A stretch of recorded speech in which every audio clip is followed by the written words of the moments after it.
बेटा जैसे गॉस बाबा कहते थे कि अगर एक चार्ज को ले और एक क्लोज सरफेस पे इनक्लोज कर ले तो इसके थ्रू हम फ्लक्स बड़े इजीली फाइंड आउट कर सकते थे। उनका कहना था कि फ्लक्स जो होगा that will be the Q times of epsilon not होता था।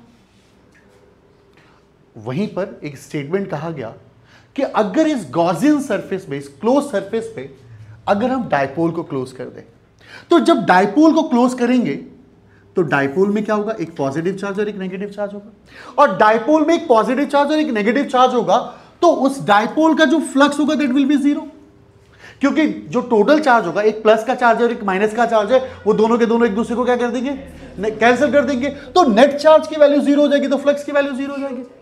इसी तरीके से जब हम एक मैग्नेट यानी गॉस लॉ इन मैग्नेटिज्म देखते हैं तो गॉस लॉ इन मैग्नेटिज्म क्या होता है, गॉस लॉ इन मैग्नेटिज्म, अगर हम एक मैग्नेट को रख ले, अगर हम अपने पास एक मैग्नेट को रखें तो नॉर्थ और साउथ तो जिंदा ही रहेगा।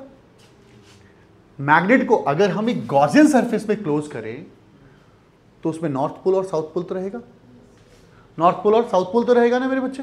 अब जब नॉर्थ पोल और साउथ पोल रहेगा तो दोनों की पोलैरिटी सेम होती है, एक पॉजिटिव एक नेगेटिव, तो वो भी कैंसिल कर देंगे। इसीलिए उसका जो टोटल फ्लक्स होता है वो भी जीरो होगा। और कहा Gauss law in magnetism which states that surface integral of magnetic field over a close surface is always zero, यानी जो टोटल मैग्नेटिक फ्लक्स होगा ओवर अ क्लोज सरफेस वो हमेशा जीरो होगा। होप सो ये गॉस लॉ से clear है, ठीक है, ओके।